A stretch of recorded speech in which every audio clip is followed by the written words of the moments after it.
Oh, you know what that sound is. That's right. It's time for IMNSHOW, my not so humble opinion, periodic live stream where I get to air my dirty laundry in the form of my not so humble opinions about stuff that I've seen, things that have tripped my trigger, or whatever I've got going on. And today I've got something that I do on a regular basis going on, which is recording a podcast episode with someone I have not yet met.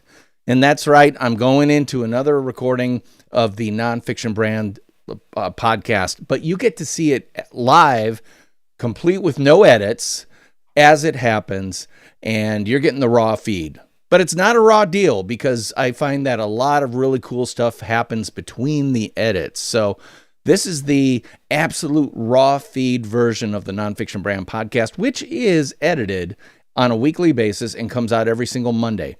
But enough about the Nonfiction Brand podcast. Let's talk about this dude, Darrell Evans. Now, Daryl, I've never met you, but I already know that I like you because we've had a little bit of pre-conversation before I hit that play button. And you mentioned the fact right off the bat that you have a copywriting background. So, well, can you go into that just a little bit? Because I'm a copywriter, you're a copywriter. Let's first describe what copywriting is for those people who don't understand what it is. And then let's take it from there. So, you're a copywriter. What does that mean, Daryl? Well, I appreciate that. DP, thanks for having me on your show. And yeah, we joked offline that there was something that I read about you in terms of wanting to get to know a little bit about you before I came on your show. And I just chuckled. And I already knew you were a pro, so I'm honored to be here. But it just made me laugh. So in my words, and I would use the word like this, copywriting is the ability to simply use words to move people along a journey to help them solve or get closer to solving the problem that they'd like to solve. It just happens to be that I think of copywriting as the inanimate version of a communication we would have as human beings. Oh, that's a really great way to think of it, because a lot of people think copy is nothing more than, I need 150 words to put under this photo on my website. And it's like, no, those are characters. That's what we would call Greeking, even though it's lorem ipsum, which is Latin, which I've never understood. But we're not just talking about filling words. We're talking about creating a communication that tells a story. And I love the fact that you talked about it takes people on a journey, because that's exactly it. We have a purpose in mind when we write copy. And that's an important distinction, I think, for people who think that writers are pulling stuff out of the ether with no intention or goal in mind. Copywriting is a business. It is a commercial activity. And if you're a airy-fairy, whatever goes poet writer, that's great. You can do that. But that's not what a copywriter does. We got to convert people. And part of that conversion can be in the form of buy my product. Sometimes it's pay more attention to me, right? And you mentioned the fact that you do one of the hardest forms of copywriting, and that is direct response copywriting. Can you talk about that a little bit? Sure. Direct response copywriting, it really isn't much different than what you just described. The idea is that we are going to produce some words, communication that hopefully connects with the dialogue that our intended reader is having with themselves at that time, such that it would lead them to a next step action. And as you just mentioned, that next step could be to buy something. It could be to click a link and go visit some information. It could be simply hit the like or follow or subscribe button on this podcast if you'd like to hear more from us next week. And so it's really just seeing if you can enter the mind of the customer and meet them where they are. And if the words are the appropriate words at the right time, then they will take the next action. I think where direct response copywriting goes wrong is it's only thought of at the bottom of a sales funnel, and it's meant to trigger a purchase transaction or a purchase energy behavior. And that's unfortunately where it gets mixed up in the bad ecosystem of digital marketing and or other types of marketing. Oh, I could not agree with you more because I fully understand. As I mentioned before, copywriting is a commercial activity. It's there to generate some movement, some engagement, whatever. I like to say that I write copy that moves people and product. Because let's face it, if you're doing both, getting people emotional and converting it to a product sale and stuff like that, then you can have a career like I've had for close to 30 years now. But at the same time, the artist writer in me is not dead. It's not just about that ultimate SEO optimized, blah, blah, click funnels. Here are the 5 action words to use. I hate recipes. As a writer, I hate recipes. And frankly, all the blog posts I see these days are practically recipes. Here are the 10 most, the subject lines that convert the best and stuff like that.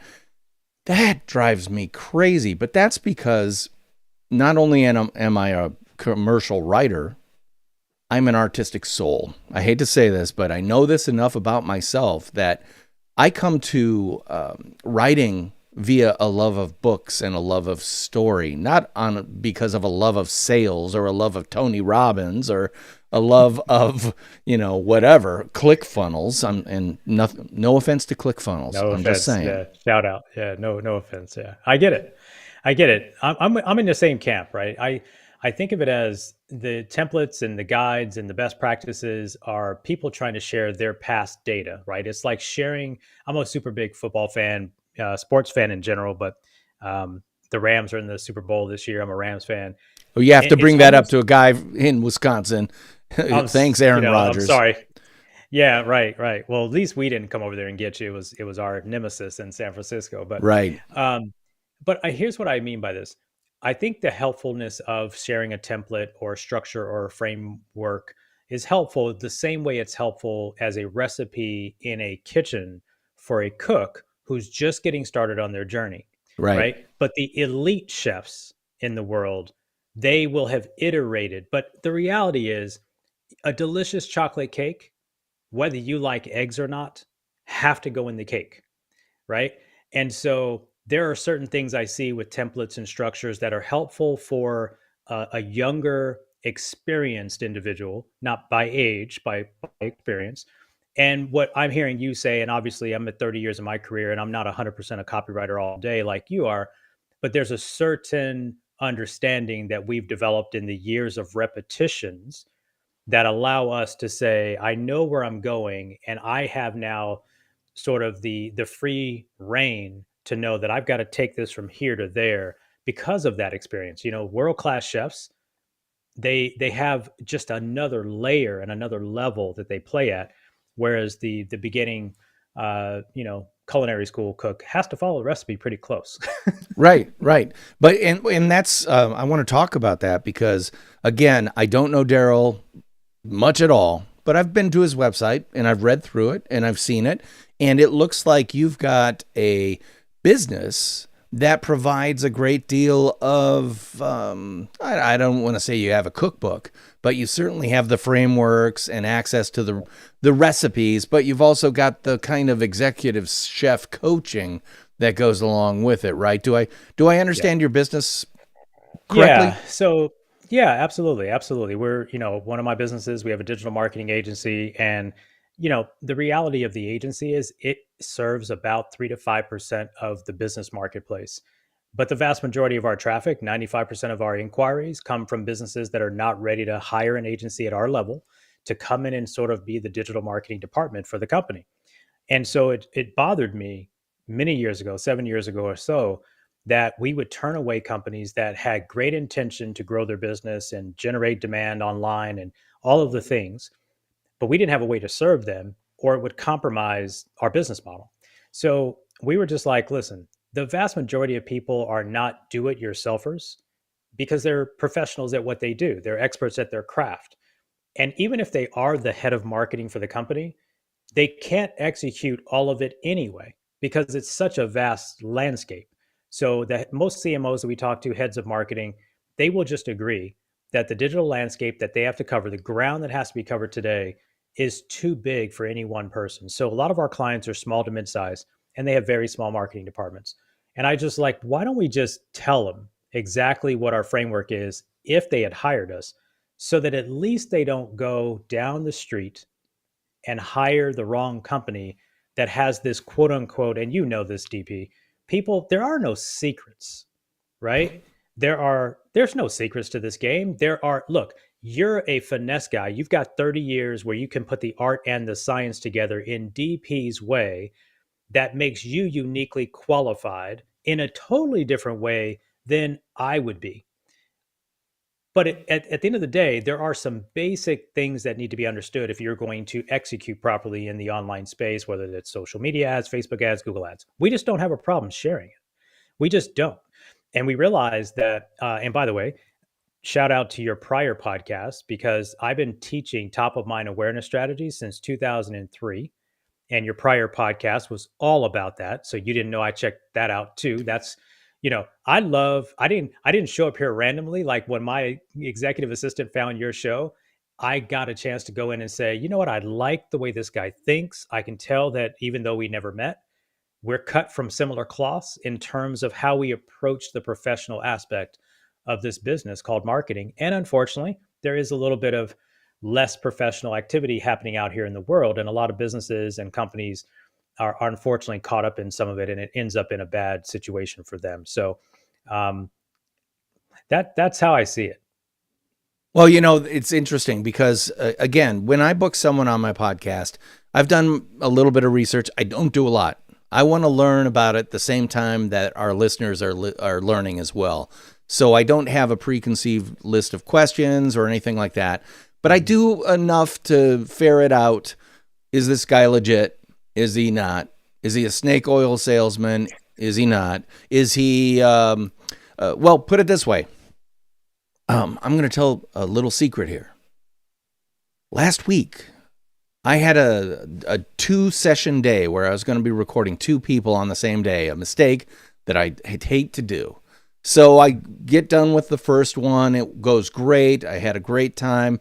I'm getting ready for the second one, and I hadn't done enough research. And so I went to the second guest's website, and I'm going through it, and, the creative director in me is quibbling a little bit about art and fonts and typography and stuff. But I'm reading through it, and then I get to a copy block. Now, for listeners who don't know what a copy block is, all you have to do is go to Wix or Squarespace, pull up one of their templates, and they'll show you a block of copy that they suggest, hey, it'd be good to have 75 to 150 words here about your products and services. Guess what? That copy block was lorem ipsum Greek copy, because this person had not done the due diligence to even take the Wix or Squarespace or whoever was hosting their website, hadn't even gotten through all the parts of his website. And, I'm okay with someone's having a under construction, or we're working on this, it's not done yet. But the second I saw that, my initial response was snake oil.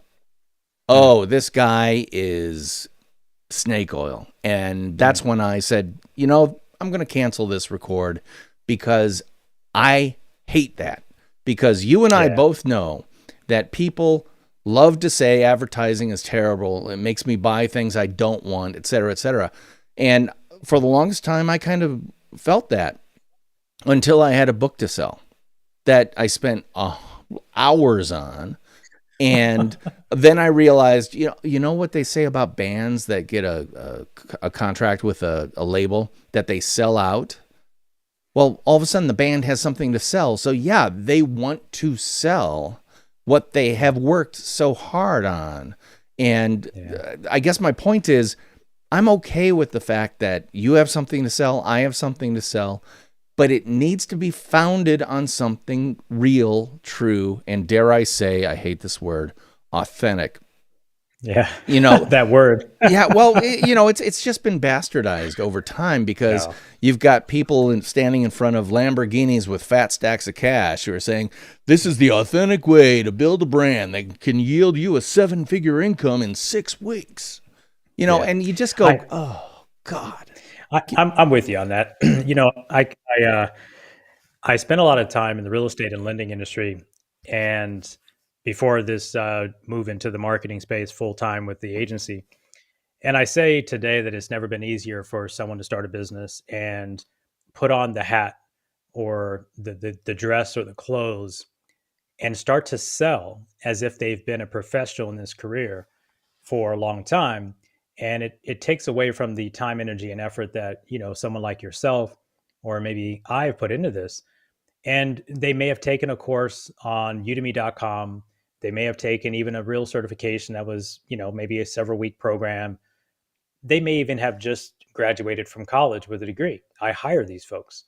But the reality is, being able to discuss and talk the vernacular is one thing. Being able to execute and produce a result is another. And to your point of the flashy stuff, and unfortunately, it's talking to a market that I don't think you play in. I don't play in it. But the reality is, there are just certain people that it attracts, and unfortunately, it's the same person that wants to win the lottery but doesn't play. And so I don't get overly fancy with it. I don't like it either.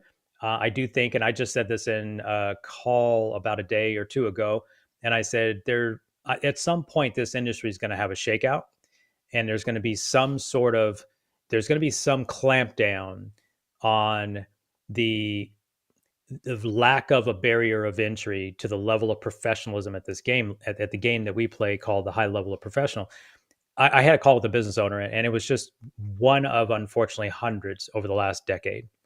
And it was him telling me how much money he had spent with the last two agencies, but he's in my face. I say in my face virtually, but he's so irritated. He's so frustrated. And his energy was so bad during the meeting that he disqualified himself as a candidate for my agency because it's not prudent for me to allow a customer with that kind of energy to be passed on to my team to work with, because unless he can somehow become objective, it isn't that those agencies didn't fail him. It isn't that one of them didn't steal money from him, and they did, and I can tell.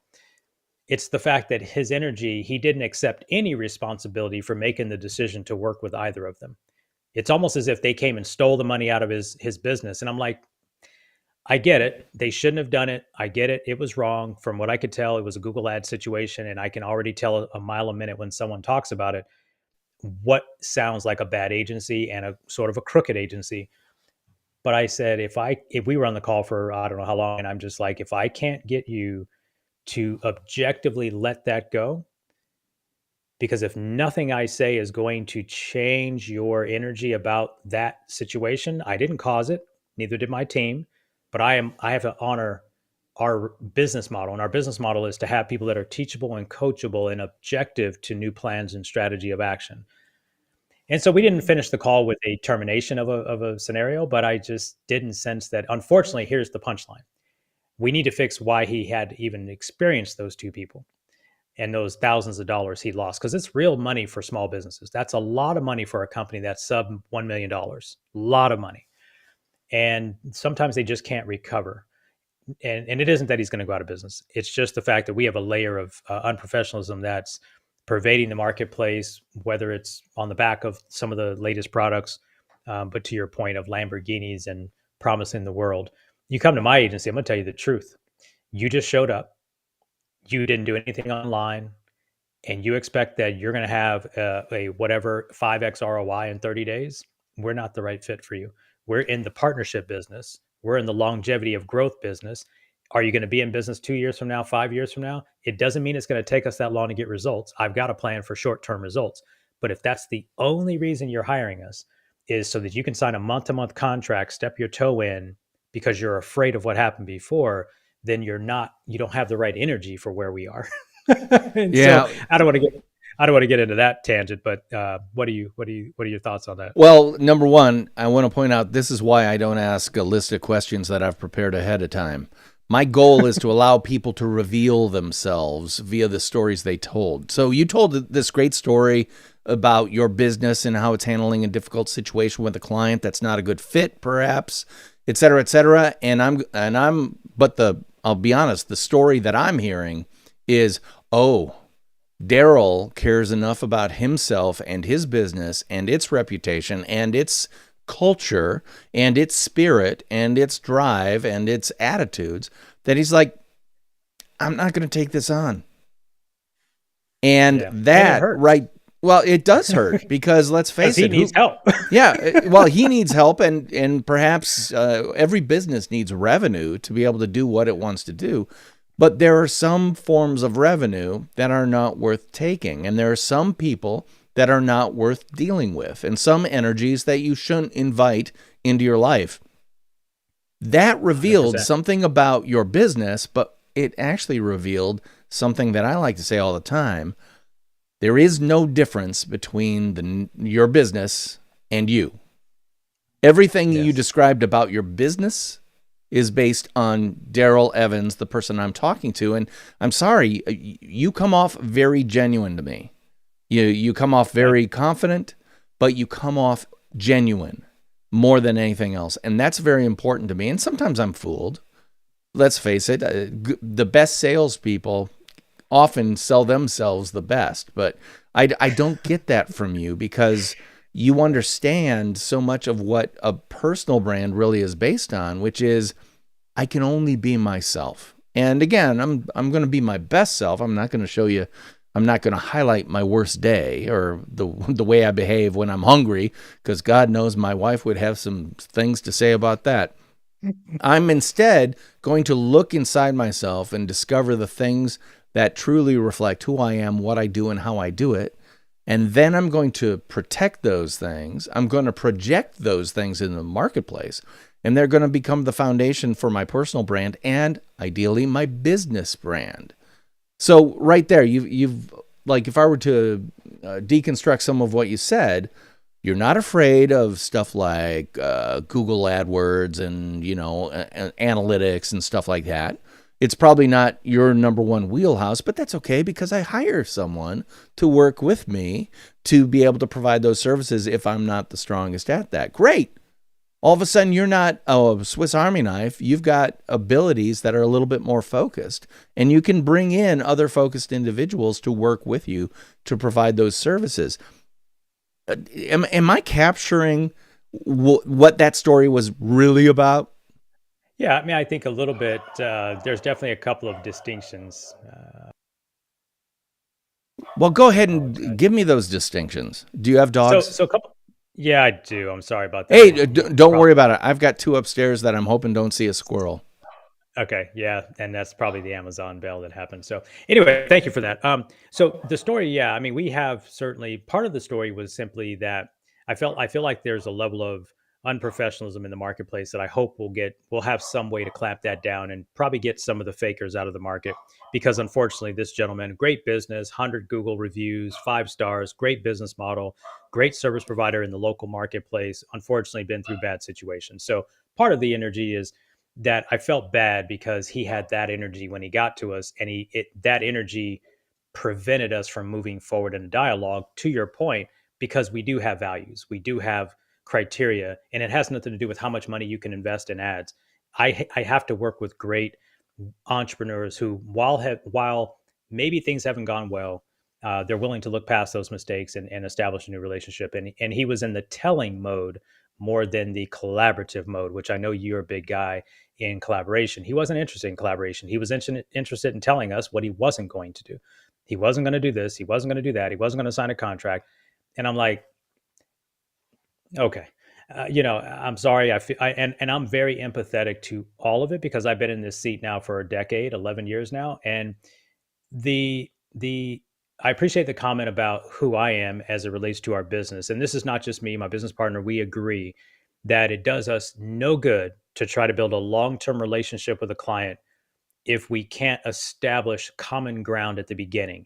We already know what we do works. We already know it's proven. It's not new. We aren't rookies at it. We've grown well over 300 million in revenue. And the only reason I had to stop at 300 is because the FTC says we can't claim it if we can't prove it. And that's about as far as I can prove. There are a couple of big companies at the size of some that you've worked for that I can't mention.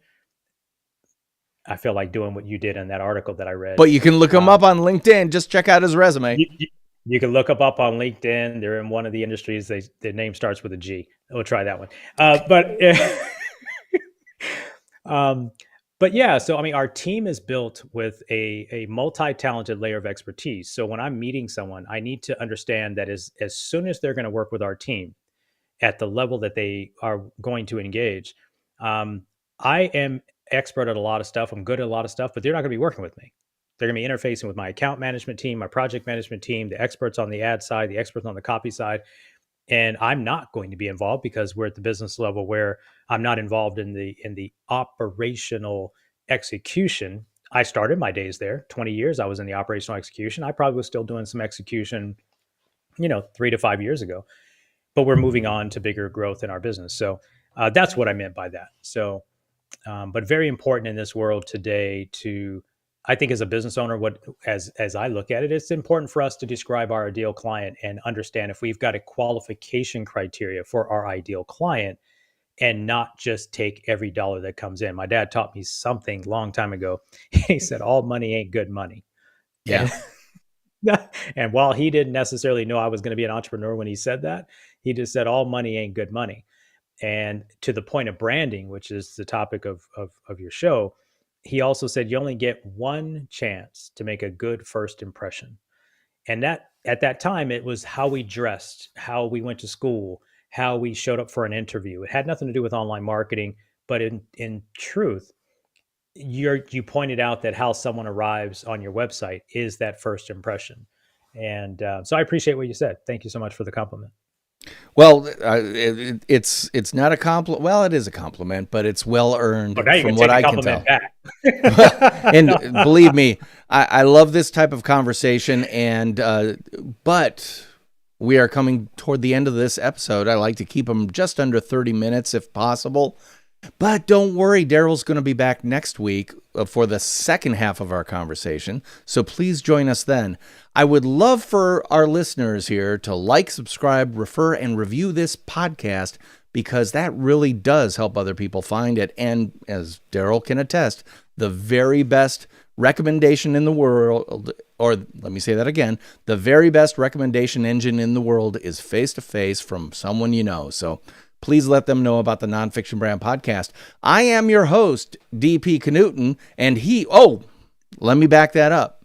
Before we go, I want people to know how they can engage with you on social, or where do you like to hang out in the not quite metaverse, but in the current version of the verse? Easiest way to find me on any social platform is at Mr. Darrell Evans.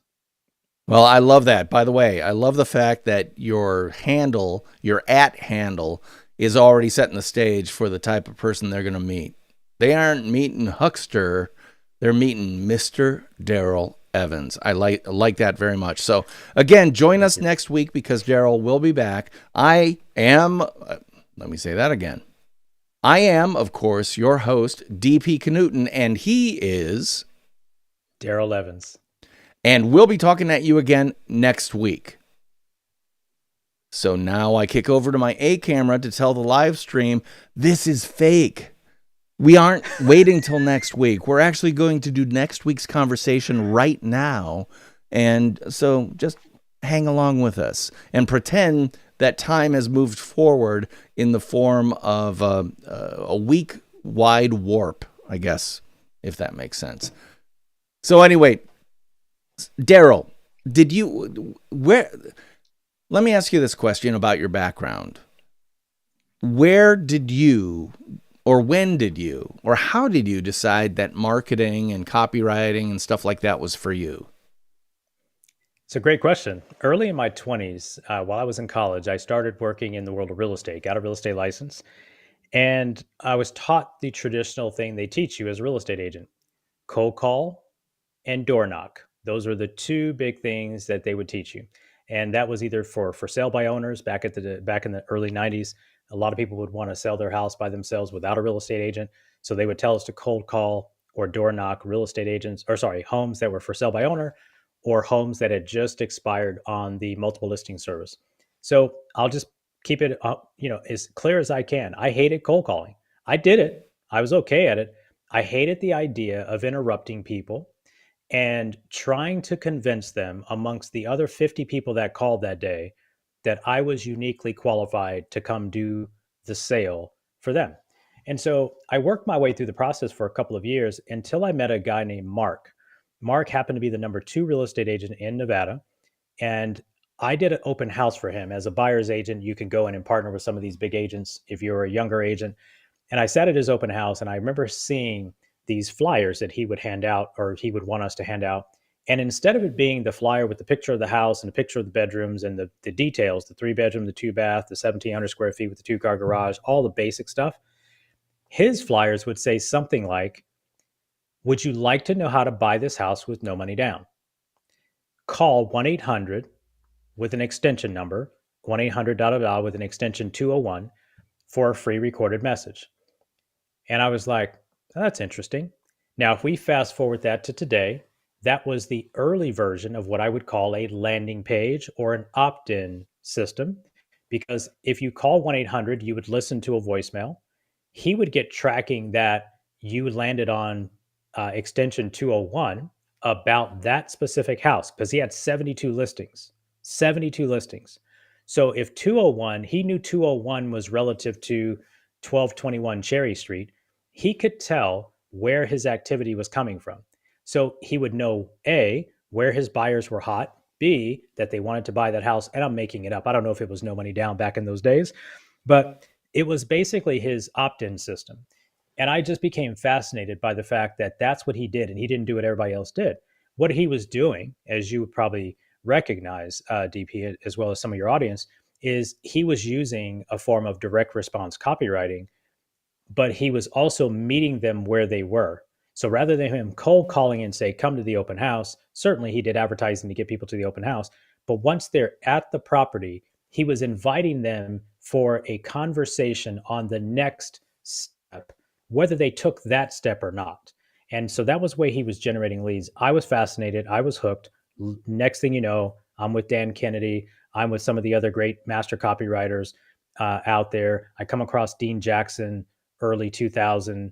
And I just realized, oh, there's a way to show up when people are already moving in the direction of solving their problem.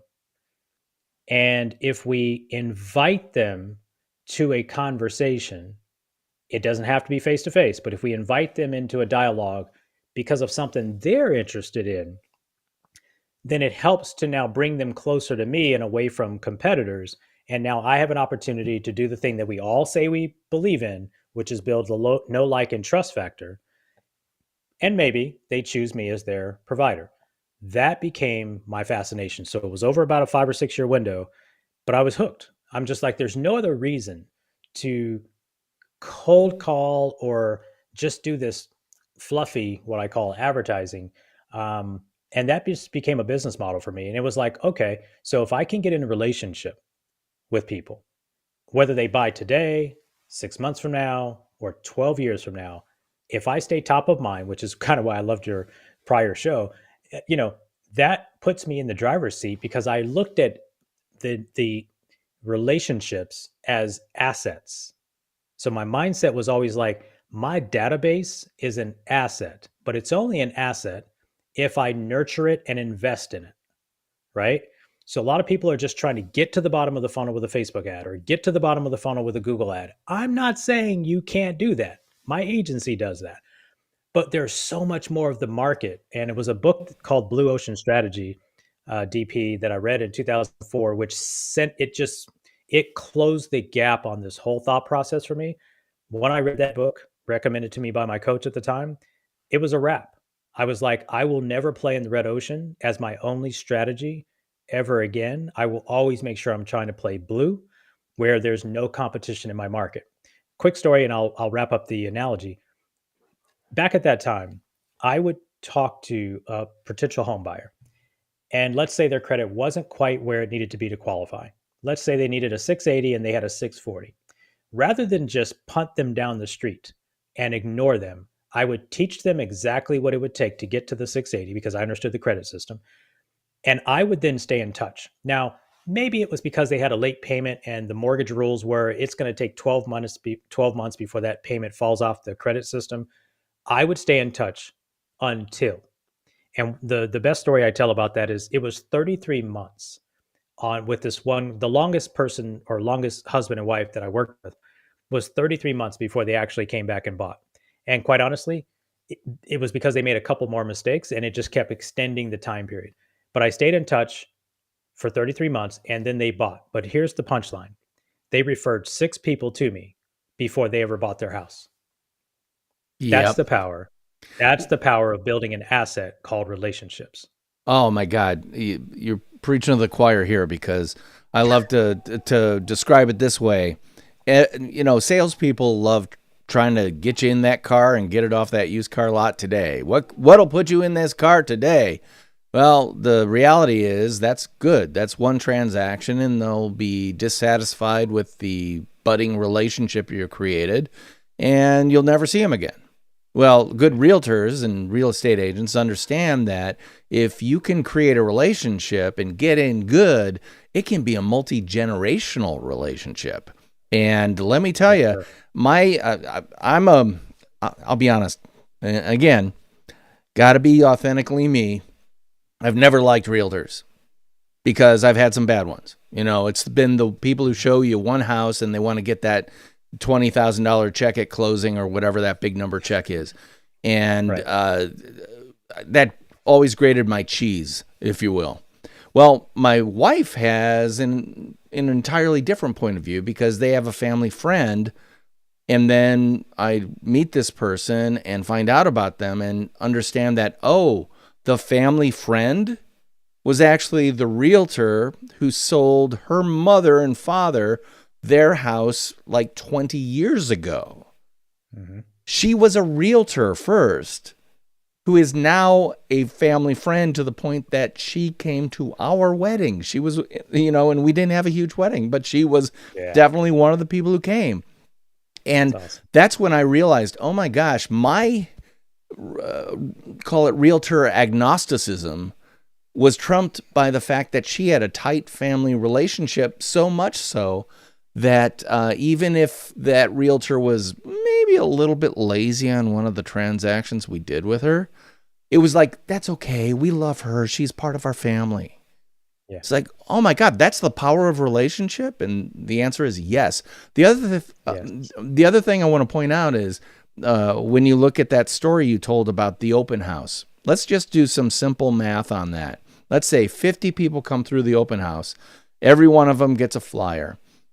10% of them, 5, respond to that, I could get a house with no money down. Would you rather have 5 people who are curious about that than 45 that walk out and then potentially toss that flyer into the garbage? That's right. That's the power, and Seth Godin called it permission marketing. I give 100%. You permission to market to me. Another term that's used by a lot of professionals is the difference between push and pull. I push stuff at you. That's bad marketing. That's old school advertising. I shove broadcast TV spots at you, hoping that you'll grab onto them. Instead, the modern philosophy is make it more pull oriented, where people want to pull your content. Content marketing is predicated on that idea that it's better to provide something of value that people will want to pull into their lives or their lifestyles or their relationships, whatever. And you gave a great example of that, which is I was given, and I wasn't getting for 33 months, but I was getting because of 6 solid referrals, which over a lifetime relationship, that 6 could be a networking effect. How many people could be associated with that? If you did the analysis of how many connections were made after the fact, I think that number could be well over 100 very, very quickly. Yeah. DP, I'm going to tell a quick story. Everybody who's listening to this in any industry that they're in, they should begin to think exponentially about the lifetime value of a customer. It doesn't matter what you sell. Think about it. If I worked back then with someone who was going to buy a house, how often would they buy a house? It's not going to be very often. The studies would say the average person might buy a house every 7 years.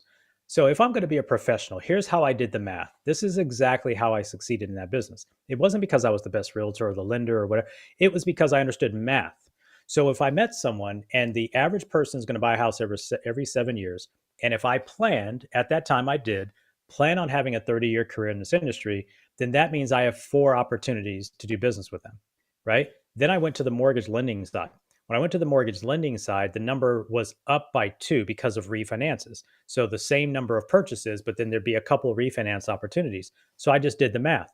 If someone ever came to me in the mortgage industry when I had the mortgage business, and they chose to, let's say, refinance their home with Bank of America, and I lost the transaction, maybe Bank of America's fees were lower, whatever the case, I treated them as if they did the loan with me anyway, and I treated them just like a client. I didn't get paid at that time, but I realized there are going to be 4, 5, 6 more transactions.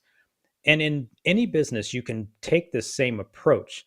Going back to the idea that is in my agency, for example, I made the comment earlier about the mentality of a client that we want to have that we engage with. And that's because we're not a project-based company. We're a retainer-based company, and we have a lot of upfront costs that we have to put into an engagement. So it can't benefit my business just to get to a break even 3 or 4 months in and have that client walk away. And the reality is we want to prove that we're worthy of being kept around. So we have an open-ended agreement. If you're ever unhappy for any odd reason, you can leave. We just have to be careful of the bad energy. But ultimately, the message is one of the best marketing tools you're ever going to have that you can build leverage with is to build relationships via your website, through your Instagrams, all the things, but really understand what a relationship is. Pushing posts, to your earlier comment, isn't a relationship. Dialogue is a relationship. Communication is a relationship. So here's a quick tip in email for those that do any email marketing. And there's a lot of talk these days with privacy and the iOS thing and all of this stuff. Instead of worrying about the open rate, which is where everybody's up in arms right now, why don't you worry more about the click-through rate, meaning to get them to come back and engage with something on your website, but even more importantly, start trying to get your audience to reply to you in an email. Start to develop a dialogue. And you'll be surprised. We've been talking about this for years. I've been talking about this for years. That's where a true relationship is built. Someone can open an email, sure, but it's not a relationship. They can follow your social media, true, but it's not a relationship. I can't tell you how many people I'll see with a 80,000, 100,000 person following on social media, and they've got 5,000 people on an email list or less. I've got a company that's been around 43 years, and they had 20 something thousand customers, 2,000 emails. That's just not acceptable marketing. How can you possibly keep a relationship with 25,000 people with a 20-person sales team? You just don't have one. And so if you wonder why the business is struggling, it's because you haven't prioritized keeping a relationship with the people who already know, like, and trust you. And it's really doesn't matter if they've done business recently or not, because of what you said earlier. That sphere of influence matters. So we try to make digital nothing new because people think it's this fancy stuff. It's not. Everybody agrees, no, like, and trust matters, but we got to figure out how to do it with digital in a way that rewards us for our energy and effort. And at the end of the day, it's as cheap as anything to do it. It's more cheaper than we used to do it offline. Yeah, if we do it right. Yeah, and with a whole lot more data associated with it to prove that it's working. You know, yeah. I love the fact that you've spent a lot of time telling specific stories about how your company works and serves its clients, and we can kind of extrapolate based on that to understand a little bit about the culture of your business and stuff like that. I want to talk about the Darrell Evans brand. What are you trying to do and demonstrate? I think you've done a number of things demonstrating that brand on this podcast today that are very impressive to me. One, data-oriented but not like a data analyst geek. You know, you still retain a sense of humanity. It's not just about numbers. It's this combination of human psychology and, you know, data down to the nanosecond, you know, which is a unique combination, because I see a ton of people who are one or the other, but not both. I see someone who's very confident in their own skin, able to communicate exactly where your value lies, and one of the big things, confident enough to say, you know what? No, thank you. We appreciate the opportunity to bid on your business, but I don't think it's going to be a good fit. Do you know how many people have that confidence? And not that many. So again, I'm going to repeat my question. Daryl, what are you actively trying to communicate and demonstrate when you do things like be on a podcast or do a blog post or whatever social media activity you do? Yeah, so I think it's a couple things. It's pretty simple for me. I've been very blessed. I've worked my butt off the last 30-ish years. So I didn't think about being on other people's podcasts until my executive assistant made a comment last year. And my intention, I have nothing to sell, number one. Number two, I believe that there are things that I have learned that I know. And while information is abundant, it's readily available. It's available for free, whether it's on YouTube. I mean, you've got information everywhere. What I've learned is that it's good, but in a lot of cases, incomplete. And what I want to do and what my brand is all about is being able to communicate ideas, concepts, and strategies in a way that are actionable and easy for the average business owner to understand. And for me, in my personal brand, I just want someone to be better off after our interaction than they were before, as it related to our dialogue around the pain point that we were discussing for them. I have had enough ups and downs in my business life and my personal life. I do have my own podcast, and the name of the show is Mind Shift. And that is my intention whenever I'm discussing things, is to take something that someone has kind of got their mind stuck on about it being this way or that way, where they can't see what I can see. They don't have the backstory, the purview, whatever that may be, the experience, and try to simplify that in a way that they see a ray of hope, even if it hadn't gone well in the past. They have some level of inspiration that what they want is still reachable. And so I try to be just a genuine communicator, and I appreciate you using that word earlier. We have a belief that everything we do has to be integrous. We're not interested in cutting corners. We're not going to tell you something just because you want to hear it, which costs us business. I'm not going to lie about that, but that is, I need to be able to sleep at night. So my brand is about those types of things.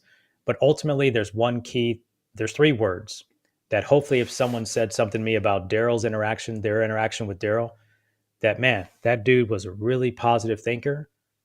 And there was just something about him and the way he spoke about that topic that made me get it. And that's my intention. That's my goal. And I'm not as much of a branding guy as you are. So I kind of chuckled when you asked me the question, because I think my personal brand, by some standards, probably looks like a mess, because I haven't put a lot of energy into what that looks like online. So, well, I hate to take issue with you, my friend, but I think you've demonstrated everything you just talked about. Now, the fact that you didn't have what I like to say, what's your key three, the three principles, concepts, and phrases, or even words that sum you up consistently. The fact that you don't have those, I'm not going to bust your chops about that. Okay, what are the? I can give you the. I'm sorry. I didn't know that was the question. So positively impact lives is key standard number one. Okay. Constant and never-ending improvement is key standard number two. And I call them key standards. These are non-negotiables. And the last one is shift your mind, shift your results. Bingo. This is the essence of who Daryl is. I'm sorry, I didn't understand your question. That's okay. Because like you said last week, there are no secrets in advertising and marketing. The fact is, yes, I'm all about branding. And yes, I coined the phrase nonfiction branding to give my take on what branding should be about and make it clear, and also allow people to ask, well, that implies that there's such a thing as fiction branding, to which the second they do that, There is. I now have a conversation for the next 5 hours with them, because they recognize, oh yeah, the brands I don't like are fiction brands. The brands I do like are nonfiction brands. You know, 100%. And we can go through and do all that stuff. But the fact that you've developed your key three right there. I call it the key three because I like to put a TM on everything. It's a kind of an inside joke with that only for myself. But the whole idea is there, if you have those three things, you now have a touchstone against which you can test any idea of what you want to share or what you should be putting out there into the world. You know, the fact is, people don't know a whole lot about me, but they do know that my key three are creative, collaborative, and provocative. And just like you, that mind shift thing, that's what I discovered was so valuable, or the most valuable thing I could offer my clients and the people I engage with. I provoke them in a kind way to think differently, because I'm going to say this and your head's going to nod off your neck. People will tell you all day long what they want, but a good marketer will sit there, listen, ask probing questions to discover what they need. And they are never the same thing. Yeah. So true. Well, I want to thank you so much for coming on the Nonfiction Brand podcast, Daryl. What a great conversation. Again, I would love for listeners to know where they can engage with you or follow you on social media. Where do you like to hang out in the social sphere? My favorite place right now is Instagram. And so again, that's going to be at Mr. Darrell Evans. I just like the features over there. I am dabbling a little bit in TikTok, but Instagram is kind of where I spend my time. I don't use social media the way I use it for business in my personal life. So that's probably where you'll find me the best. And you can DM me if you've got questions. I'm perfectly accessible. Well, and one of the things I really like that you're doing is you're reconciling your @ handles across multiple social media channels. You know, a lot of people don't do that. And when I have people on my podcast, I always try to be promoting people.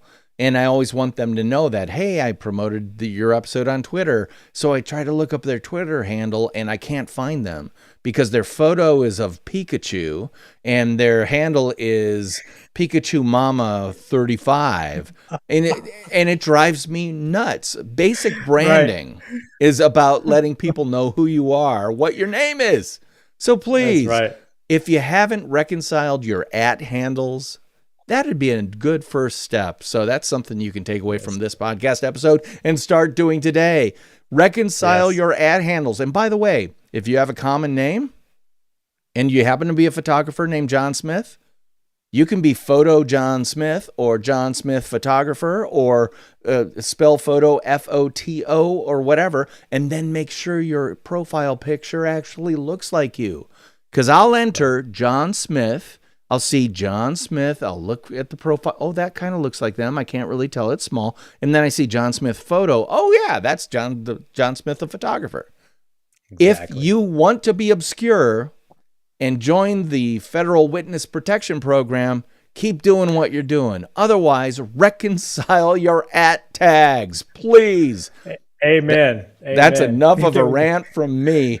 Again, Daryl, thank you so much for being on the Nonfiction Brand podcast. My pleasure. My pleasure. I, of course, am your host, DP Knudten, and he is Darrell Evans. And I'll be talking at you again next week. Bye-bye. And now, live stream watchers, of which, I don't know, anybody watching? Don't really care. This is not for you. It's for me. I'm just saying. I want to thank you for watching, and be sure to check this out next time that you see that DP's going live on Twitch, Twitter, LinkedIn Live, YouTube Live, and Facebook Live. Until then, I'll see you later.